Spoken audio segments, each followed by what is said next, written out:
الحمد لله رب العالمين نحمده ونستعينه ونستغفره ونتوب إليه ونعوذ بالله من شرور أنفسنا ومن سيئات أعمالنا من يهده الله فلا مضل له ومن يضلل فلن تجد له وليا مرشدا أشهد أن لا إله إلا الله وحده لا شريك له وأشهد أن محمدا عبده ورسوله أرسله بالهدى ودين الحق ليظهره على الدين كله ولو كره المشركون اللهم صل على محمد وعلى آل محمد كما صليت على إبراهيم وعلى آل إبراهيم إنك حميد مجيد اللهم بارك على محمد وعلى آل محمد كما باركت على إبراهيم وعلى آل إبراهيم في العالمين إنك حميد مجيد أما بعد فإن خير الحديث كتاب الله وخير الهدي هدي محمد صلى الله عليه وسلم وشر الأمور محدثاتها وكل محدثة بدعة وكل بدعة ضلالة وكل ضلالة في النار أعوذ بالله من الشيطان الرجيم بسم الله الرحمن الرحيم يا أيها الذين آمنوا اتقوا الله حق تقاته ولا تموتن إلا وأنتم مسلمون ആദരണീയരായ സത്യവിശ്വാസികളെ, സത്യവിശ്വാസിനികളെ, അർഹമുർറാഹിമീനായ അല്ലാഹുവിനെ ഓർത്തുകൊണ്ട് നന്മകൾ ധാരാളം ചെയ്ത് തിന്മകൾ വർജിച്ചുകൊണ്ട് നല്ല വ്യക്തിത്വങ്ങളായി ജീവിക്കണം എന്ന് ആമുഖമായി ഉണർത്തുകയാണ്, വസിയ്യത്ത് ചെയ്യുകയാണ്. അല്ലാഹു സുബ്ഹാനഹു വ തആല രണ്ട് ലോകത്തും ഉന്നതമായ വിജയം ലഭിക്കുന്ന ആളുകളുടെ കൂട്ടത്തിൽ നാം ഏവരെയും ഉൾപ്പെടുത്തി അനുഗ്രഹിക്കുമാറാവട്ടെ. സഹോദരങ്ങളെ, ഇന്ന് ഈ വർഷത്തിലെ അവസാനത്തെ വെള്ളിയാഴ്ച ജുമഅയാണ്. അതായത് നമ്മുടെ ആയുസ്സിൽ നിന്ന് ഒരു വർഷം ഇതാ അവസാനിക്കുകയാണ്. 1-2 ദിവസം കഴിഞ്ഞാൽ പുതിയൊരു വർഷത്തിലേക്ക് ഇൻഷാ അല്ലാഹ് നമ്മൾ പ്രവേശിക്കും. ഈ സന്ദർഭത്തിൽ സത്യവിശ്വാസികളായ ആളുകൾ ഗൗരവമായിട്ട് ചിന്തിക്കേണ്ടതായ ഒട്ടേറെ കാര്യങ്ങളുണ്ട്. നമ്മുടെ ആയുസ് ചുരുങ്ങിക്കൊണ്ടിരിക്കുകയാണ്. നമുക്ക് പാരത്രിക വിജയത്തിന് വേണ്ടി നമ്മുടെ വിശ്വാസങ്ങളും നമ്മുടെ കർമ്മങ്ങളും അത് ചെയ്യാനുള്ള ഒരു വർഷം നഷ്ടപ്പെട്ടിരിക്കുകയാണ്. രാവും പകലും മാറി അതങ്ങനെ മാറി വരികയാണ്. ദിവസങ്ങൾ മുന്നോട്ട് പോകുന്നു, ആഴ്ചകളും മാസങ്ങളും ഒക്കെ. പരിശുദ്ധ ഖുർആൻ 24-ാം അധ്യായം സൂറത്തുൻ നൂറിലെ 44-ാമത്തെ വചനത്തിൽ പറയുകയാണ്, യുഖല്ലിബുല്ലാഹു ലൈല വന്നഹാർ ഇന്ന ഫീ ദാലിക ലഇബ്റത്തുൻ ലിഉലിൽ അബ്സ്വാർ. അല്ലാഹു തആല രാവിനെയും പകലിനെയും മാറ്റിക്കൊണ്ടിരിക്കുകയാണ്. അതില് ചിന്തിക്കുന്ന, ബുദ്ധി ഉപയോഗിക്കുന്ന ആളുകൾക്ക് ഗുണപാഠമുണ്ട്. അപ്പോൾ ഓരോ രാത്രികൾ കടന്നു പോകുമ്പോൾ, ഓരോ പകല് കടന്നു പോകുമ്പോൾ പരലോക വിജയം ആഗ്രഹിക്കുന്ന ആളുകൾ അവർക്ക് ചിന്തിക്കാനായിട്ട് ഒരുപാടുണ്ട്. ഒരു വർഷം കഴിഞ്ഞ സന്ദർഭത്തിൽ നിങ്ങൾ ആലോചിച്ച് നോക്കൂ. ലോകത്ത് എത്രയെത്ര കുഞ്ഞുങ്ങളാണ് അനാഥരായിട്ടുള്ളത്, എത്രയെത്ര പിഞ്ചുമക്കളാണ് യതീമകളായിട്ടുള്ളത്, എത്രയോ സഹോദരിമാർ ചെറുപ്രായത്തിൽ വിധവകളായിട്ടുണ്ട്. നിങ്ങൾ നോക്കൂ, ആരോഗ്യമുള്ള ആളുകൾ ഉടനെ മരിക്കുമെന്നൊരു പ്രതീക്ഷയുമില്ലാത്ത, ഒരു വിചാരവുമില്ലാത്ത എത്രയോ ആരോഗ്യമുള്ള ആളുകൾ മരണപ്പെട്ടിരിക്കുന്നു. രോഗികളായ ആളുകൾ, മാറാൻ സാധ്യതയില്ല എന്ന് കരുതപ്പെട്ട രോഗങ്ങൾ മാറി ആരോഗ്യവാന്മാരായിട്ട് നടക്കുന്ന കാഴ്ചയും നമ്മൾ കണ്ടുകൊണ്ടിരിക്കുന്നുണ്ട്. ചില വീടുകളിൽ കുഞ്ഞുങ്ങൾ ജന്മം കൊണ്ട് ആ വീട്ടിലെ സന്തോഷം, വേറെ ചില വീടുകളിലോ അവരുടെ ഉറ്റവരും ഉടയവരും മരണപ്പെട്ടിട്ട് അതിൻ്റെ ദുഃഖത്തിലും വ്യസനത്തിലും കഴിയുന്ന അവസ്ഥ. സഹോദരങ്ങളെ, ഇങ്ങനെ ജീവിതം മുന്നോട്ട് പോകുകയാണ്, കാലം മുന്നോട്ട് പോകുകയാണ്. ഈ സന്ദർഭത്തിൽ നമ്മൾ മനസ്സിലാക്കുക, ചിന്തിക്കുക, നാളെ റബ്ബിൻ്റെ കോടതിയിൽ വിജയം വരിക്കാൻ എന്താണ് ഒരുക്കി വെച്ചിട്ടുള്ളത് എന്നുള്ളത് അങ്ങനെ ചിന്തിച്ചിട്ടുണ്ടോ? അങ്ങനെ ഓർക്കാറുണ്ടോ? യാ അയ്യുഹല്ലദീന ആമനൂ, അല്ലയോ സത്യവിശ്വാസികളെ. പരിശുദ്ധ ഖുർആൻ സൂറത്തുൽ ഹശ്റിലെ 18-ാമത്തെ ആയത്തിൽ പറയുകയാണ്, യാ അയ്യുഹല്ലദീന ആമനു തഖുല്ലാഹ് വൽ തൻദുർ നഫ്സും മാ ഖദ്ദമത് ലിഗദിൻ വത്തഖുല്ലാഹ്. ഈമാനുള്ള മനുഷ്യരെ, നിങ്ങൾ അല്ലാഹുവിനെ സൂക്ഷിക്കുവിൻ. അള്ളാഹുവിനെ ഭയപ്പെട്ടുകൊണ്ട് ജീവിതം ധർമ്മ വിചാരത്തോടുകൂടെ, ധാർമ്മിക നിഷ്ഠയോടുകൂടെ നിങ്ങൾ ജീവിക്കുക. എന്നിട്ടോ ഓരോ ആത്മാവും, ഓരോ മനുഷ്യനും, ആണാവട്ടെ പെണ്ണാവട്ടെ ആരുമാകട്ടെ, അവർ ചിന്തിക്കണം, മാ ഖദ്ദമത് ലിഗദിൻ, നാളേക്ക് എന്താണ് തയ്യാറാക്കി വെച്ചിട്ടുള്ളത്, എന്താണ് ഒരുക്കി വെച്ചിട്ടുള്ളത് എന്ന് അവർ ചിന്തിക്കട്ടെ എന്നുള്ളതാണ്. എന്നിട്ട് അതിൽ പോരായ്മ ഉണ്ട് എങ്കിൽ വത്തഖുല്ലാഹ്, നിങ്ങൾ അല്ലാഹുവിനെ സൂക്ഷിക്കുവിൻ. വീണ്ടും ആവർത്തിച്ചുകൊണ്ട് പറയുകയാണ്, ഇന്നല്ലാഹ ഖബീറും ബിമാ തഅമലൂൻ, നിങ്ങൾ പ്രവർത്തിക്കുന്നതിനെ സംബന്ധിച്ച് തീർച്ചയായും അല്ലാഹു സൂക്ഷ്മമായി അറിയുന്നു. ആ ആയത്ത് നമ്മൾ വല്ലാതെ നമ്മുടെ മനസ്സിനെ സ്പർശിക്കേണ്ടതുണ്ട് പ്രിയമുള്ളവരെ. നമ്മോട് അല്ലാഹു തആല ആവർത്തിച്ചുകൊണ്ട് അല്ലാഹുവിനെ സൂക്ഷിക്കണമെന്ന് പറയുകയാണ്. എന്താ കാരണം? മനുഷ്യനെ ഈ ദുനിയാവിനോട്, ഇവിടുത്തെ ആഡംബരത്തോട്, ഇവിടുത്തെ ധൂർത്തിനോട്, ഇവിടുത്തെ സുഖസൗകര്യങ്ങളോട് വല്ലാത്തൊരു അവൻ്റെ മനസ്സിൽ വല്ലാത്തൊരു ആകർഷണീയതയാണ്, വല്ലാത്തൊരു അഭിവാഞ്ചയാണ്. ഈ ഭൗതിക ലൗകിക സൗകര്യങ്ങളോട്, സുഖങ്ങളോട്, ഇവിടുത്തെ ലക്ഷറി ജീവിതത്തോട്, ഇവിടുത്തെ 5 സ്റ്റാർ ജീവിതത്തോട് മനുഷ്യന്റെ മനസ്സ് വല്ലാതെ താല്പര്യം പ്രകടിപ്പിക്കുന്നതാണ്. അതുകൊണ്ട് ഇന്നല്ലാഹ ഖബീറും ബിമാ തഅമലൂൻ, ഓരോ ആളുകളും പ്രവർത്തിക്കുന്നതിനെ സംബന്ധിച്ച് അല്ലാഹു തീർച്ചയായും സൂക്ഷ്മമായി അറിയുന്നു. ഈ ആയത്തിനെ വ്യാഖ്യാനിച്ചുകൊണ്ട് മഹാനായിട്ടുള്ള ഇമാം ഇബ്നു കസീർ റഹ്മഹുല്ലാഹ് രേഖപ്പെടുത്തുകയാണ്, ഓരോ മനുഷ്യരും അവൻ നാളേക്ക് എന്ത് പ്രവർത്തിച്ചു എന്ന് ചിന്തിക്കട്ടെ എന്ന്.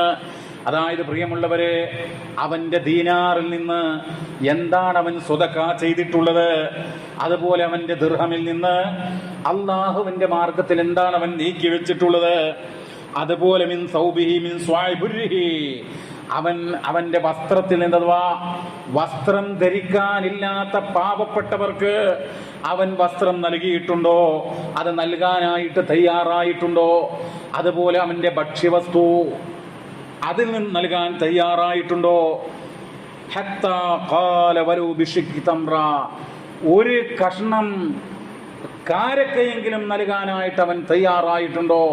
എന്തിന്? നാളെ റബ്ബിന്റെ കോടതിയിൽ വിജയം വരിക്കുവാൻ ആളുകൾ ധാരാളം പുണ്യകർമ്മങ്ങൾ ചെയ്യുന്നു. പക്ഷേ അത് ആത്മാർത്ഥമാണോ, അത് ഇഖ്ലാസോടുകൂടെയാണോ, അത് അള്ളാഹുവിന്റെ വജ്ഹ് ഉദ്ദേശിച്ചുകൊണ്ടാണോ എന്നുള്ളതാണ് നമ്മൾ ചിന്തിക്കേണ്ടത് പ്രിയമുള്ളവരെ. കുറെ ആളുകൾ ദീർഘായുസ്സിന് വേണ്ടി പ്രാർത്ഥിക്കാറുണ്ട്. തീർച്ചയായും ദീർഘായുസ്സിന് വേണ്ടി പ്രാർത്ഥിക്കാം. പക്ഷേ വെറും ദീർഘായുസ് കിട്ടിയത് കൊണ്ട് കാര്യമുണ്ടോ? പോരാ. നമ്മൾ മനസ്സിലാക്കണം, നമ്മുടെ വിശ്വാസം, നമ്മുടെ ഈമാൻ അത് നന്നാക്കണം. അതുപോലെ തന്നെ നമ്മുടെ കർമ്മങ്ങൾ, നമ്മുടെ അമലുകൾ അത് നന്നാക്കണം. മഹാനായ നബി സല്ലല്ലാഹു അലൈഹി വസല്ലമയുടെ അരികിൽ വന്നുകൊണ്ടൊരു മനുഷ്യൻ ചോദിച്ചു, അന്ന റജുലുൻ ഖാല യാ റസൂലല്ലാഹ്, അല്ലാഹുവിൻ്റെ റസൂലേ, അയ്യുന്നാസി ഖൈർ, ജനങ്ങളുടെ കൂട്ടത്തിൽ ഉത്തമനായ മനുഷ്യൻ ആരാകുന്നു? ഖാല മൻ ത്വാല ഉംറുഹു വഹസുന അമലുഹു, ഏതൊരുവന് ദീർഘായുസ് നൽകപ്പെട്ടുവോ, എന്നിട്ട് ആ മനുഷ്യൻ പടച്ച റബ്ബിനെ സൂക്ഷിച്ചുകൊണ്ട് തൻ്റെ ഓരോ കർമ്മങ്ങളും നന്നാക്കുകയും ചെയ്തോ, അവനാണ് ജനങ്ങളുടെ കൂട്ടത്തിൽ ഉത്തമനായ മനുഷ്യനെന്ന് നബി സല്ലല്ലാഹു അലൈഹി വസല്ലമ പഠിപ്പിക്കുകയാണ്. വീണ്ടും ആ ആഗതനായ മനുഷ്യന്റെ ചോദ്യം, ഫഅയ്യുന്നാസി ശർ, ജനങ്ങളുടെ കൂട്ടത്തിൽ ഏറ്റവും മോശപ്പെട്ടയാളാരാകുന്നു? അള്ളാഹുവിന്റെ റസൂല് പറഞ്ഞു, മൻ ത്വാല ഉംറുഹു, ഒരാൾക്ക് അല്ലാഹു തആല ദീർഘകാലം ജീവിക്കാനുള്ള ആയുസ് നൽകിയിട്ടുണ്ട്. പക്ഷേ ആ മനുഷ്യന് പരലോക ചിന്തയില്ലാതെ, മരണത്തെക്കുറിച്ച് ഓർക്കാതെ, പാരത്രിക ജീവിതത്തെക്കുറിച്ച് ചിന്തിക്കാതെ, ഒരു ഹിസാബിനെ കുറിച്ച് ആലോചിക്കാതെ അവന്റെ കർമ്മങ്ങൾ അത് മോശമാക്കിക്കൊണ്ടിരിക്കുന്നു, അങ്ങനെ ചീത്തയായി ജീവിക്കുന്നു. ആ മനുഷ്യനാണ് പ്രായം ചെന്നിട്ടും പരലോക ചിന്തയില്ലാതെ, ഉഹ്റവിയായ ഒരു ചിന്തയുമില്ലാതെ, അങ്ങനെ ബോധം കെട്ട് അശ്രദ്ധയോടുകൂടെ ജീവിക്കുന്ന ആ മനുഷ്യനുണ്ടല്ലോ, അവനാണ് ജനങ്ങളുടെ കൂട്ടത്തിൽ ഏറ്റവും മോശപ്പെട്ടവനെന്ന് മഹാനായിട്ടുള്ള ഇമാം തിർമിദി റഹിമഹുല്ലാ തന്റെ സുനനിൽ 2330 നമ്പറായി കൊടുക്കുന്ന വചനത്തിൽ കാണാനായിട്ട് കഴിയും. ആ ഹദീസിനെ വ്യാഖ്യാനിച്ചുകൊണ്ട് പണ്ഡിതന്മാർ രേഖപ്പെടുത്തുകയുണ്ടായി, അൽ ഹഖു അല തസവ്വുദി മിന ത്വആത്തി കുല്ലമാ സാദൽ ഉംർ, പ്രായം മുന്നോട്ട് പോകും തോറും യുവാക്കൾ ഉൾപ്പെടെയുള്ള ആളുകൾ മനസ്സിലാക്കേണ്ട കാര്യമാണ്, പ്രായം വർദ്ധിക്കും തോറും പുണ്യകർമ്മങ്ങൾ വർദ്ധിപ്പിക്കണം. അതിന് ഈ ഹദീസ് പ്രേരണ നൽകുന്നു എന്നുള്ളതാണ്. ഒരു ദിവസം നമുക്ക് ആയുസ് കിട്ടുന്നുണ്ടോ, അപ്പോ നമ്മൾ കൂടുതലായിട്ട് അമലു സ്വാലിഹാത്തുകൾ ചെയ്യുക.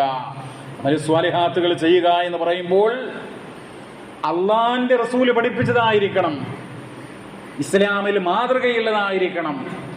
ഇസ്ലാമിന്റെ ആശയങ്ങൾക്ക് വിരുദ്ധമായത് അത് നമ്മൾ ചെയ്തുകൂടാ എന്നുകൂടെ മനസ്സിലാക്കുക. സഹോദരങ്ങളെ, നിർബന്ധമായ നമസ്കാരം, അതുപോലെ തന്നെ നിർബന്ധമായിട്ടുള്ള ധർമ്മം, സകാത്ത്, അതുപോലെ തന്നെ നോമ്പ്, ഹജ്ജ്, അങ്ങനെ ഒരു മനുഷ്യൻ അള്ളാഹുവിനോട് നിർബന്ധമായിട്ട് ചെയ്യേണ്ടതായ കാര്യങ്ങൾ ഈ വർഷത്തിൽ നമ്മൾക്ക് അതിനകത്ത് വീഴ്ചകൾ വന്നിട്ടുണ്ടോ, പോരായ്മകൾ വന്നിട്ടുണ്ടോ, ഉണ്ടെങ്കിൽ അത് തിരുത്തണമെന്ന ചിന്ത ഈ അവസാനത്തിലെങ്കിലും നമുക്ക് ഉണ്ടായിട്ടുണ്ടോ എന്നാണ് നമ്മൾ ഓർക്കേണ്ടത്. ഇസ്ലാമിക പ്രബോധന പ്രവർത്തനങ്ങൾക്ക് കഴിഞ്ഞ ഈ ഒരു വർഷം നമ്മൾ എന്ത് ചെയ്തു എന്ന് ചിന്തിക്കേണ്ടതുണ്ട്. അതുപോലെ അനാഥ മക്കളുടെ സംരക്ഷണത്തിന് വേണ്ടി, അതുപോലെ സമൂഹത്തില് കഷ്ടപ്പെടുന്ന യാതന അനുഭവിക്കുന്ന ആളുകൾക്ക് വേണ്ടി എന്ത് ചെയ്തു എന്ന് നമ്മൾ ഓർക്കേണ്ടതുണ്ട്. നിങ്ങൾ നോക്കൂ പ്രിയമുള്ളവരെ, മഹാനായിട്ടുള്ള ഉമറുൽ ഫാറൂഖ് റളിയല്ലാഹു അൻഹു അദ്ദേഹം പറയുന്ന ഒരു സംഭവമുണ്ട്. ഉമർ ഇബ്നുൽ ഖത്താബ് റളിയല്ലാഹു അൻഹു അദ്ദേഹം പറയാൻ, ഹാസിബു അൻഫുസകും, നിങ്ങൾ നിങ്ങളുടെ നഫ്സുകളെ വിചാരണ ചെയ്യണം. എപ്പോ ഖബല അൻ തുഹാസബു, നിങ്ങൾ ഒരു ദിവസം വിചാരണക്ക് വിധേയമാകും. ആ ദിവസം വരുന്നതിന് മുമ്പ് നിങ്ങൾ സ്വയം വിചാരണ ചെയ്യണം. വസ്നുഹ ഖബല അൻ തൂസനു, നിങ്ങളുടെ അമലുകൾ നിങ്ങൾ എന്ത് ചെയ്യണം, തൂക്കണം. അതിന് ഘനമുണ്ടോ എന്ന് പരിശോധിക്കണം. എങ്ങനെയാ അമലുകൾക്ക് തൂക്കമുണ്ടാകുക? നമ്മളെ നമസ്കാരത്തിന് എങ്ങനെയാ തൂക്കമുണ്ടാകുക? നമ്മൾ ഒരാളോട് സലാം പറയുമ്പോൾ അതിനെങ്ങനെയാണ് തൂക്കമുണ്ടാകുക? അള്ളാഹുവിന്റെ പള്ളിയിലേക്ക് കടന്നു വരുമ്പോൾ, വലതുകാല് വെച്ച് കയറുമ്പോൾ, പ്രാർത്ഥന നിർവഹിക്കുമ്പോൾ അതിനെങ്ങനെയാണ് ഘനമുണ്ടാകുക? സംശയം വേണ്ട പ്രിയപ്പെട്ടവരെ, ജല്ല ജലാലായ പടച്ച റബ്ബിന്റെ പ്രതിഫലം മാത്രം ഓർത്തുകൊണ്ട്, ഹൃദയത്തിൽ തട്ടിക്കൊണ്ട് ആത്മാർത്ഥമായി ഈ കാര്യങ്ങൾ ചെയ്യുമ്പോൾ അതിന് ഘനം തൂങ്ങും. അങ്ങനെ ഘനം തൂങ്ങുന്ന അമലുകളാക്കി മാറ്റാൻ നമുക്ക് സാധിക്കണം. അതാണ് ഉമർ ഇബ്നുൽ ഖത്താബ് റളിയല്ലാഹു തആല അൻഹു നമ്മെ പഠിപ്പിക്കുന്നത്. പണ്ഡിതന്മാർ രേഖപ്പെടുത്തി. ഓരോ ദിവസവും മുന്നോട്ട് പോകും തോറും മനുഷ്യർ മരണത്തിലേക്ക് അടുക്കുകയല്ലേ. അതുകൊണ്ട് വസ്അലുല്ലാഹ, നിങ്ങൾ അല്ലാഹുവിനോട് തേടണം ഹുസ്നുൽ ഖാത്തിമ, ശുഭകരമായ പര്യാവസാനം, നല്ല മരണം. ഈ ലോകത്ത് നിന്ന് മരണപ്പെട്ടു പോകുമ്പോൾ അല്ലാഹു സുബ്ഹാനഹു വ തആല തൃപ്തിപ്പെടുന്ന, അല്ലാഹു പൊരുത്തപ്പെടുന്ന, അല്ലാഹുവിന്റെ ഇഷ്ടം ലഭിക്കുന്ന ഒരു മരണം, ആ മരണം നമുക്ക് കിട്ടാൻ വേണ്ടിയിട്ട്, മരിക്കുന്ന സന്ദർഭത്തിൽ ആ രൂപത്തിൽ മരണമടയാൻ വേണ്ടിയിട്ട് നമ്മൾ പ്രാർത്ഥിക്കേണ്ടതുണ്ട്. നിങ്ങൾ നോക്കൂ, എത്ര ആളുകളായി ഈ സന്ദർഭത്തിലൊക്കെ മരണപ്പെട്ടു പോകുന്നത്. എങ്ങനെയാ മരിക്കുന്നത്? മുസ്ലിങ്ങളായിട്ടുള്ള ആളുകൾ മദ്യഷോപ്പിൽ മരണപ്പെടുന്നു. അതുപോലെ തന്നെ പ്രിയമുള്ളവരെ, മോഷ്ടാവായിട്ട് മറ്റുള്ളവരെ വഞ്ചിച്ചും ചതിച്ചും കൊണ്ട് അങ്ങനെ ഹറാം ചെയ്തുകൊണ്ടിരിക്കെ മരണപ്പെട്ടുകൊണ്ടിരിക്കുന്നു. ഉമ്മയോട് ബാപ്പയോട് തെറ്റിയ നിലയിൽ മരണപ്പെട്ടുകൊണ്ടിരിക്കുന്നു. അങ്ങനെ അല്ലാഹു തആലയുടെ കോപം കിട്ടുന്ന ആ ഒരു സാഹചര്യത്തിൽ മരണപ്പെട്ടുകൊണ്ടിരിക്കുകയാണ് പലരും. സത്യവിശ്വാസികളായ സഹോദരീ സഹോദരങ്ങളെ, നമ്മെ സംബന്ധിച്ചിടത്തോളം ഒരിക്കലും തന്നെ അങ്ങനെ ഉണ്ടാകാനായിട്ട് പാടുള്ളതല്ല. മഹാനായ റസൂലുള്ളാഹി സ്വല്ലല്ലാഹു അലൈഹി വസല്ലം പറഞ്ഞതായിക്കൊണ്ട് സ്വഹീഹ് മുസ്ലിമിൽ 2878 വചനം, അൻ ജാബിർ റളിയല്ലാഹു അൻഹു ഖാൽ സമിഅതു നബിയ സ്വല്ലല്ലാഹു അലൈഹി വസല്ലം യഖൂൽ, അല്ലാഹുവിന്റെ റസൂൽ പറയുകയാണ്, യുബഅസു കുല്ലു അബ്ദിൻ അലാ മാ മാത അലൈഹി, എല്ലാ മനുഷ്യരും ഏതൊരു സാഹചര്യത്തിലാണോ മരണപ്പെട്ടത് അങ്ങനെയായിരിക്കും അവൻ ഉയർത്തെഴുന്നേൽപ്പിക്കപ്പെടുക. സഹോദരങ്ങളെ, വ്യഭിചാര കേന്ദ്രത്തിൽ ഹണി ട്രാപ്പിൽ പെട്ടുകൊണ്ട്, അങ്ങനെ മദ്യപാനിയായിക്കൊണ്ട്, തിന്മയുടെ വക്താവായിക്കൊണ്ട്, അല്ലാഹു തആല അരുത് എന്ന് പറഞ്ഞിട്ടുള്ള വിലക്കിയിട്ടുള്ള കാര്യങ്ങൾ ചെയ്തുകൊണ്ട് മരണപ്പെടുന്ന മനുഷ്യർ അന്ത്യലോകത്ത് അവർ അങ്ങനെയായിരിക്കും ഉയർത്തെഴുന്നേൽപ്പിക്കപ്പെടുക എന്നുള്ളതാണ്. എന്തായിരിക്കും അവരുടെ അവസ്ഥ? അപ്പൊ അതുകൊണ്ട് ഓർക്കുക, നമ്മളെല്ലാ സന്ദർഭത്തിലും എല്ലാ ഘട്ടങ്ങളിലും ഞാൻ മരിക്കും, മരണത്തിന് വിധേയമാകാം. പ്രായം ചെല്ലേണ്ട കാര്യമില്ല. നിങ്ങൾക്കറിയുമോ പ്രിയമുള്ളവരെ, മഹത്തായ തൗഹീദി പ്രസ്ഥാനത്തിന്റെ ഒരു കർമ്മധീരനായിട്ടുള്ള യുവാവ്, 33-34 വയസ്സ് പ്രായമുള്ള നമ്മുടെ ഒരു സുഹൃത്ത്, എത്രയോ വർഷക്കാലമായി നമുക്ക് പരിചയമുള്ള, ഈ പ്രസ്ഥാനത്തിന് എല്ലാ നിലക്കും സഹായിച്ചിട്ടുള്ള ഒരു വ്യക്തി, മുഹമ്മദ് നിസാർ എന്ന് പറയും. അദ്ദേഹം ഈ കഴിഞ്ഞ ദിവസം മരണപ്പെടുകയുണ്ടായി. ഒരു പനി ബാധിച്ചിട്ടേ ഉള്ളൂ. ചുറുചുറുക്കുള്ള യുവാവ് മരണപ്പെട്ടു പോയി. നിങ്ങൾ ആലോചിച്ച് നോക്കൂ, മരണം എപ്പോഴും വരാം. ആ ഒരു ചിന്ത നമുക്കുണ്ടാവണം. മരണാനന്തര ജീവിതത്തിൽ എന്തായിരിക്കും മനുഷ്യന്റെ അവസ്ഥ? ഖുർആനിൽ ആവർത്തിച്ചുകൊണ്ട് പരലോക വിശ്വാസത്തെ കുറിച്ച് പറയുന്നു. മർമ്മപ്രധാനമായ ഒരു വിശ്വാസമാണ് തൗഹീദ്, ഏകദൈവ വിശ്വാസം. അത് കഴിഞ്ഞാൽ അതോടൊപ്പം തന്നെ മുസ്ലിം സമൂഹം അവരുടെ നെഞ്ചേറ്റിയിട്ടുള്ള വിശ്വാസങ്ങളിൽ ഒന്നാണ് പരലോക വിശ്വാസം. 3-ാം അധ്യായം സൂറ ആല ഇംറാനിലെ 30-ാമത്തെ വചനത്തിൽ കാണാം, യൗമ തജിദു കുല്ലു നഫ്സിൻ മാ അമിലത് മിൻ ഖൈരിൻ മുഹ്ളറാ. ഓരോ മനുഷ്യരും, എല്ലാ ആത്മാക്കളും അവര് പ്രവർത്തിച്ച നന്മകൾ അവരുടെ മുമ്പിൽ ഇങ്ങനെ സന്നിഹിതമാക്കപ്പെട്ട, ഹാജരാക്കപ്പെട്ടതായിട്ട് കാണും. ദുനിയാവിൽ ചെയ്തിട്ടുള്ള എല്ലാ നന്മകളും അവരുടെ മുമ്പിൽ എങ്ങനെ കാണിക്കപ്പെടും എന്നാണ്. എന്നിട്ട് അല്ലാഹു തആല പറയാണ്, വമാ അമിലത് മിൻ സൂ, അവർ ചെയ്തിട്ടുള്ള തിന്മകളും അവരുടെ മുമ്പിൽ ഹാജരാക്കപ്പെടും. ആ സന്ദർഭത്തിൽ പാപിയായ മനുഷ്യൻ, ജീവിതത്തിൽ ധാരാളം തിന്മ ചെയ്ത മനുഷ്യൻ, അള്ളാഹുവിനെ വിസ്മരിച്ചിട്ടുള്ള മനുഷ്യൻ, അവനെന്താ വിചാരിക്കുക? തവദ്ദു ലൗ അന്ന ബൈനഹാ വബൈനഹു അമദം ബഈദാ. അവന് വിചാരിക്കും തൻ്റെയും ആ പാപങ്ങളുടെയും ഇടയിൽ, ആ തിന്മകളുടെയും ഇടയിൽ ഒരുപാട് ദൂരം നിശ്ചയിക്കപ്പെട്ടിരുന്നുവെങ്കിൽ എന്നാ മനുഷ്യൻ ആഗ്രഹിക്കുന്ന, മോഹിക്കുന്ന ഒരു അവസരമുണ്ട് എന്ന് പരിശുദ്ധ ഖുർആൻ പറയുകയാണ് സഹോദരങ്ങളെ. അതുകൊണ്ട് മഹാനായ പ്രവാചകൻ സല്ലല്ലാഹു അലൈഹി വസല്ലമ അബ്ദുല്ലാഹ് ഇബ്നു ഉമർ റളിയല്ലാഹു അൻഹുവിനെ ഉപദേശിച്ചിട്ടുള്ള ഒരു ഉപദേശമുണ്ട്. ആ ഉപദേശം നമ്മൾ സ്വീകരിക്കേണ്ടതുണ്ട്. എന്താണ് ആ ഉപദേശം എന്നറിയുമോ? നമ്മുടെ അഹങ്കാരം മാറ്റിവെച്ചുകൊണ്ട്, ഈ ഭൗതിക ലോകത്തോടുള്ള അമിതമായ പ്രേമം അത് മാറ്റിവെച്ചുകൊണ്ട് എങ്ങനെയും സമ്പാദിക്കാം, എങ്ങനെയും മതിച്ച് അടിച്ച് പൊളിച്ച് ജീവിക്കാം എന്നുള്ള അതൊക്കെ മാറ്റിവെച്ചുകൊണ്ട് നബി സല്ലല്ലാഹു അലൈഹി വസല്ലമ അദ്ദേഹത്തിന്റെ തോളിൽ പിടിച്ചുകൊണ്ട് പറഞ്ഞല്ലോ, കുൻ ഫിദ് ദുനിയ കഅന്നക ഗരീബുൻ ഔ ആബിറു സബീലിൻ. നീ ഈ ദുനിയാവില് ഒരു അപരിചിതനെ പോലെയാവുക, അല്ലെങ്കിൽ ഒരു വഴിയാത്രക്കാരനെ പോലെയാവുക. എന്നിട്ട് പറയാണ്, വകാന ഇബ്നു ഉമർ യഖൂൽ, മഹാനായ ഉമർ ഇബ്നുൽ ഖത്താബ് റളിയല്ലാഹു അൻഹുവിന്റെ പുത്രൻ, സ്വഹാബി വര്യനാണ്, അദ്ദേഹം പറയാറുണ്ട്, ഇദാ അംസൈത്, വൈകുന്നേരത്തിൽ നിനക്ക് ഹയാത്തുണ്ടെങ്കിൽ ഫലാ തന്തളിരി സ്വബാഹ്, നീ പ്രഭാതത്തെ ഒരിക്കലും പ്രതീക്ഷിക്കരുത് എന്നാണ്. വൈദാ അസ്ബഹത്, സുബഹിക്ക് നിനക്ക് ജീവനുണ്ട് എങ്കിൽ, നിന്റെ ഉടലിൽ റൂഹുണ്ട് എങ്കിൽ, വൈദാ അസ്ബഹത ഫലാ തന്തളിരി മസാ, നീ വൈകുന്നേരം പ്രതീക്ഷിക്കരുത്, അതിനു മുമ്പേ മലക്കുൽ മൗത്ത് നിന്റെ റൂഹെടുത്തേക്കാം. അതുകൊണ്ട് നിനക്ക് രോഗം വരുന്നതിന് മുമ്പ് നിന്റെ ആരോഗ്യം അള്ളാഹുവിന്റെ മാർഗത്തിൽ നീ ഉപയോഗിക്കുക. നിനക്ക് മരണം വരുന്നതിന് മുമ്പ് നിന്റെ ജീവിതം നീ അള്ളാഹുവിന്റെ മാർഗത്തിൽ വിനിയോഗിക്കുക എന്നുള്ളതാണ്. സഹോദരങ്ങളെ, ഒരു വർഷം പോകുമ്പോൾ എന്തെല്ലാം കാര്യങ്ങളായിരിക്കാം നമുക്കെതിരെ സാക്ഷി നിൽക്കുക, എന്തെല്ലാം കാര്യങ്ങളായിരിക്കാം നമുക്ക് അനുകൂലമായി സാക്ഷ്യം നിൽക്കുക. ആലോചിക്കുക, പരിശുദ്ധ ഖുർആനിലെ 36-ാം അധ്യായം സൂറ യാസീനിലെ ഒരു വചനമുണ്ട്.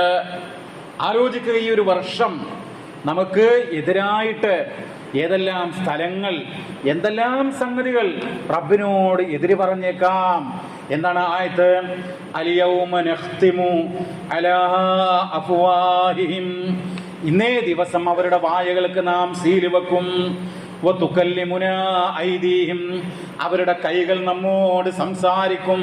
വതഷ്ഹദു അർജുലുഹും ബിമാ കാനൂ യക്സിബൂൻ, അവര് പ്രവർത്തിച്ചതിന് അവരുടെ കാലുകൾ സാക്ഷ്യം വഹിക്കും. അങ്ങനെ ഒരു നാള് വരാനുണ്ട് പ്രിയമുള്ളവരെ. അപ്പോ നമ്മൾ ഓരോ കാര്യങ്ങളും ശ്രദ്ധിക്കണം. നബി സല്ലല്ലാഹു അലൈഹി വസല്ലമ പറഞ്ഞല്ലോ, ലാ തസൂലു ഖദമ അബ്ദിൻ യൗമൽ ഖിയാമ ഹത്താ യുസ്അല അൻ ഉംരിഹി. അതായത് ചില ചോദ്യങ്ങള്, ആ ചോദ്യങ്ങൾ ചോദിക്കാതെ ആ ഖിയാമത്ത് നാളിൽ ഒരു കാൽപാദം മുന്നോട്ട് വെക്കാൻ സാധ്യമല്ല. അൻ ഉംരിഹി, അവന്റെ ആയുസ്സിനെ സംബന്ധിച്ച്, ഫീമ അഫ്നാ, എങ്ങനെയാണ് ആയുസ് ചെലവഴിച്ചത് എന്ന. 10-50 വർഷമൊക്കെ ജീവിച്ചില്ലേ, 40-45 വയസ്സ് ജീവിച്ചില്ലേ, എന്താണ് നീ ആ ആയുസ് കൊണ്ട് ചെയ്തത് എന്ന് റബ്ബ് ചോദിക്കുമ്പോൾ എന്താണ് നമ്മൾ ഉത്തരം പറയുക? എന്നിട്ട് നബി സല്ലല്ലാഹു അലൈഹി വസല്ലമ അടുത്ത ചോദ്യത്തെ കുറിച്ച് പറയാണ്, വഅൻ ഇൽമിഹി, അവന്റെ വിജ്ഞാനത്തെ കുറിച്ച് ചോദിക്കും. ആ വിജ്ഞാനം അതുകൊണ്ട് എന്ത് പ്രവർത്തിച്ചു. എന്നിട്ടോ വഅൻ മാലിഹി, അവന്റെ സമ്പത്തിനെ കുറിച്ച് ചോദിക്കും. മിൻ ഐനക്തസബ, എങ്ങനെയാണ്, എവിടെ നിന്നാണ് അത് സമ്പാദിച്ചത്. വഫീമ അൻഫക, എങ്ങനെയാണ് ചെലവഴിച്ചത് എന്ന്. സുബ്ഹാനല്ലാഹ്, ഇന്നിപ്പോ ആളുകൾക്ക് എങ്ങനെ സമ്പാദിച്ചാലും പണം പോക്കറ്റിൽ വന്നാൽ മതി എന്നുള്ള ഒരവസ്ഥയാണ്. ഹജ്ജിന് പോയിട്ടുള്ള, ഉംറക്ക് പോയിട്ടുള്ള, നമസ്കാരത്തഴമ്പുള്ള പല ആളുകളുടെയും മനസ്സങ്ങനെയാണ്. നഊദു ബില്ലാഹ്, ഒരിക്കലും പാടില്ല. മഹാനായ നബി സല്ലല്ലാഹു അലൈഹി വസല്ലം ഒരിക്കൽ പറയുകയുണ്ടായി. അതായത് ഇമാം മുസ്ലിം റഹിമഹുല്ലാഹ് തന്റെ സ്വഹീഹിൽ 137-ാം നമ്പറായിട്ട് കൊടുക്കുകയാണ്. സത്യം ചെയ്തുകൊണ്ട് മുസ്ലിമായ ഒരു മനുഷ്യന്റെ ഹക്ക് ആരെങ്കിലും എടുത്തു കഴിഞ്ഞാൽ ഫഖദ് ഔജബല്ലാഹു ലഹുന്നാർ, അല്ലാഹു അവന് നരകം നിർബന്ധമാക്കി. വഹറമ അലൈഹിൽ ജന്ന, അവന് സ്വർഗം അത് നിഷിദ്ധമാക്കുകയും ചെയ്തു. നരകം വാജിബാക്കുകയും സ്വർഗം ഹറാമാക്കുകയും ചെയ്തു. എന്തിന്റെ പേരിൽ? മുസ്ലിമായ ഒരു മനുഷ്യന്റെ വല്ലതും സത്യം ചെയ്ത് പറഞ്ഞ് എടുത്തതിന്റെ പേരിൽ. ഇത് നബി സല്ലല്ലാഹു അലൈഹി വസല്ലം പറഞ്ഞപ്പോൾ ഒരു വ്യക്തി അള്ളാഹിന്റെ റസൂലിനോട് ചോദിച്ചു. എന്താ ചോദ്യം? വഇൻ കാന ശൈഅൻ യസീറൻ യാ റസൂലല്ലാഹ്, അള്ളാഹുവിന്റെ തിരുദൂതരെ, ഒരു ലളിതമായ നിസ്സാരമായ കാര്യമാണെങ്കിലോ, ഒരാള് വളരെ നിസ്സാരമായിട്ട് തോന്നുന്ന ഒരു സംഗതിയാണ് ഇങ്ങനെ സത്യം ചെയ്തുകൊണ്ടൊരു മുസൽമാന്റെ ഹക്ക് എടുത്തത് എങ്കിലോ, ഖാൽ, അപ്പൊ അള്ളാഹിന്റെ റസൂൽ പറയാണ്, വഇൻ ഖലീബൻ മിൻ അറാഖ്, അറബികള് ദന്ത ശുചീകരണത്തിന് ഉപയോഗിക്കുന്ന ഒരു ചെടിയുടെ കഷ്ണമുണ്ട്, അറാഖ് എന്നാണ് അതിന് പറയുക, ചെറിയ മിസ്വാക്ക്. അതിന് അത്ര വിലയൊന്നുമില്ല അറബികൾക്കിടയിൽ അന്ന്.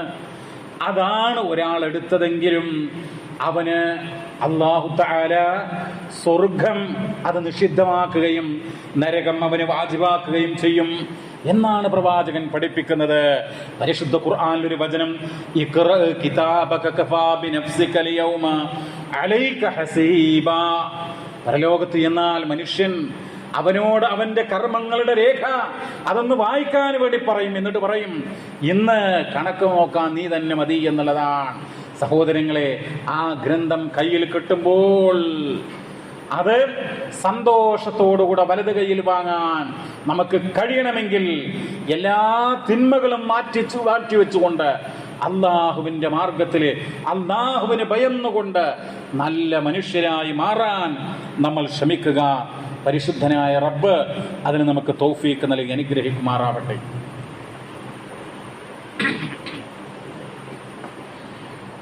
അൽഹംദുലില്ലാഹ് അൽഹംദുലില്ലാഹി റബ്ബിൽ ആലമീൻ.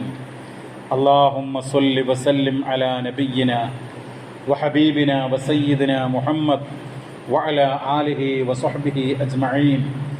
അമ്മാ ബഅദ്. അല്ലാഹുവിനെ ഓർത്തുകൊണ്ട് നല്ല മനുഷ്യരായി ജീവിക്കണമെന്ന് ഒരിക്കൽ കൂടെ ഉണർത്തുകയാണ്, വസിയ്യത്ത് ചെയ്യുകയാണ്. സഹോദരങ്ങളെ, ഒരു വർഷം അവസാനിക്കുമ്പോൾ പുതിയൊരു വർഷത്തിലേക്ക് നമ്മൾ പ്രവേശിക്കുകയാണ്. അപ്പം ഇതിൻ്റെ ഭാഗമായിക്കൊണ്ട് ലോകമെമ്പാടും ന്യൂ ഇയർ ആഘോഷം, ന്യൂ ഇയർ സെലിബ്രേഷൻ എന്ന് പറഞ്ഞുകൊണ്ട് ഒരു ലൈസൻസുമില്ലാതെ ആളുകൾ ബീച്ചിലൊക്കെ ഒരുമിച്ച് കൂടി, യുവതികളും യുവാക്കളും ഒക്കെ ഒരുമിച്ച് കൂടുന്നു. മദ്യവും ലഹരി പദാർത്ഥങ്ങളും അതുപോലെ എന്താണ് ചെയ്യുക എന്ന് അവർക്കറിയാത്ത വിധത്തിൽ പരിസരം മറന്നുകൊണ്ട്, എല്ലാ നന്മകളും മറന്നുകൊണ്ട് ആ രൂപത്തിലൊക്കെ ആഘോഷങ്ങൾ കൊണ്ടാടുന്നവരുണ്ട്. ബാറുകളിൽ ഒരുമിച്ച് കൂടുന്നവർ, മറ്റുള്ള സ്ഥലങ്ങളിൽ ഒരുമിച്ച് കൂടുന്നവർ. സഹോദരങ്ങളെ, നമ്മൾ മുസ്ലിങ്ങളാണ്. നമ്മുടെ ഓരോ പ്രവർത്തനങ്ങളും റബ്ബ് ചോദ്യം ചെയ്യുമെന്ന് ഓർക്കുക. അങ്ങനെയുള്ള ആഘോഷങ്ങൾ കൊണ്ടാടുവാനോ അങ്ങനെയുള്ള തിന്മകളിൽ ഭാഗമാക്കാകുവാനോ നമുക്ക് പാടുള്ളതല്ല. ഇപ്പോൾ ക്രിസ്മസ് കഴിഞ്ഞല്ലോ. ആ ക്രിസ്മസിന്റെ ഭാഗമായിക്കൊണ്ട് പലരും അപ്പൂപ്പനായിക്കൊണ്ട് സാന്താക്ലൂസ് ആയിക്കൊണ്ട് ഒക്കെ കടന്നു വന്ന അങ്ങനെ ആഘോഷിച്ച സംഭവങ്ങൾ ഉണ്ടായിട്ടുണ്ട്. നമ്മെ സംബന്ധിച്ചിടത്തോളം നമ്മൾ നാളെ അള്ളാഹുവിൻ്റെ കോടതിയിൽ ഹാജരാക്കപ്പെടുന്നവരാണ്. അവിടെ സ്വർഗം കൊണ്ട് വിജയിക്കണമെന്ന് ആഗ്രഹിക്കുന്നുവെങ്കിൽ പ്രിയമുള്ളവരെ, നമ്മൾ ഇങ്ങനെയുള്ള തിന്മകള് അതിന്നൊക്കെ മാറി നിന്നേ മതിയാകൂ എന്നാണ് ഓർമ്മപ്പെടുത്താനുള്ളത്. അന്യമതസ്ഥരായ ആഘോഷങ്ങളെ സംബന്ധിച്ച് നമുക്ക് വ്യക്തമായ കാഴ്ചപ്പാടുണ്ട്. അതെന്താണ് കാഴ്ചപ്പാട്? ഓർക്കുക പ്രിയമുള്ളവരെ, ബിംബത്തിനോ വിഗ്രഹത്തിനോ അതുപോലെ അള്ളാഹുവിന് പുറമെയുള്ള ശക്തികൾക്കോ വേണ്ടി അറുക്കപ്പെട്ട ജീവികൾ, അതിൻ്റെ മാംസം നമുക്ക് കഴിച്ചുകൂടാ. പൂജയ്ക്ക് വിധേയമായിട്ടുള്ള ഒരു വസ്തുവും നമുക്ക് ഉപയോഗിക്കാനായിട്ട് പാടുള്ളതല്ല. അതോടൊപ്പം തന്നെ അവരുടെ ആഘോഷ ദിവസം സസ്യപ്രധാനമായിട്ടുള്ള വല്ലതും ഇങ്ങോട്ട് തന്നാൽ, ഇപ്പോൾ പായസം അതുപോലുള്ള കാര്യങ്ങളൊക്കെ തന്നാൽ നമുക്ക് കഴിക്കുന്നതിന് വിരോധമില്ല. പക്ഷേ നമ്മൾ മുന്നോട്ട് പോയി നമ്മൾ തന്നെ അതിൻ്റെ മുഖ്യ സംഘാടകരായി അത്തരം കാര്യങ്ങളൊക്കെ ആഘോഷിക്കുക എന്നുള്ളത് അതൊന്ന് മാറി നിൽക്കണം എന്നാണ് ഓർമ്മപ്പെടുത്താനുള്ളത്. നിങ്ങൾ നോക്കൂ, മഹാനായ നബി സല്ലല്ലാഹു അലൈഹി വസല്ലം പറഞ്ഞല്ലോ, നിങ്ങൾ ഷിബ്റൻ ബിഷിബ്രിൻ, അതായത് മുൻഗാമികളായിട്ടുള്ള ആളുകളുടെ ചര്യകൾ ചാണിന് ചാണായിട്ടും മുഴത്തിന് മുഴമായും പിൻപറ്റുമെന്നാണ്. അപ്പൊ സ്വഹാബത്ത് ചോദിച്ചു, ആരുടെ? ജൂത ക്രിസ്ത്യാനികളുടെ അവരെയാണ് ഉദ്ദേശിക്കുന്നത് എന്ന് റസൂലുള്ളാഹി പറഞ്ഞു, അവരല്ലാതെ ആര് എന്നുള്ള. അപ്പൊ അവരുടെ വിശ്വാസ വൈകല്യങ്ങളും ആചാര വൈകൃതങ്ങളും നമ്മൾ പുലുകിക്കൂടാ എന്നാണ് ഓർമ്മപ്പെടുത്താനുള്ളത്. എപ്പോഴും നമ്മുടെ ഈമാൻ, നമ്മുടെ അമൽ സ്വാലിഹാത്തുകൾ അത് സംരക്ഷിച്ചുകൊണ്ട് അതിൽ അടിയുറച്ചു നിന്നുകൊണ്ട് മുന്നോട്ട് പോകാൻ നമുക്ക് കഴിയണം. പരിശുദ്ധനായ റബ്ബ് അതിന് നമുക്ക് തൗഫീക്ക് നൽകി അനുഗ്രഹിക്കുമാറാവട്ടെ. നമ്മുടെ പാപങ്ങൾ അല്ലാഹു തആല നമുക്ക് പുറത്തു മാപ്പാക്കി തരുമാറാവട്ടെ. اللهم اغفر للمؤمنين والمؤمنات والمسلمين والمسلمات الأحياء منهم والأموات إنك مجيب الدعوات ويا قاضي الحاجات. ربنا ظلمنا أنفسنا وإن لم تغفر لنا وترحمنا لنكونن من الخاسرين. ربنا اغفر لنا ولإخواننا الذين سبقونا بالإيمان ولا تجعل في قلوبنا غلا للذين آمنوا ربنا إنك رؤوف رحيم. ربنا آتنا في الدنيا حسنة وفي الآخرة حسنة وقنا عذاب النار.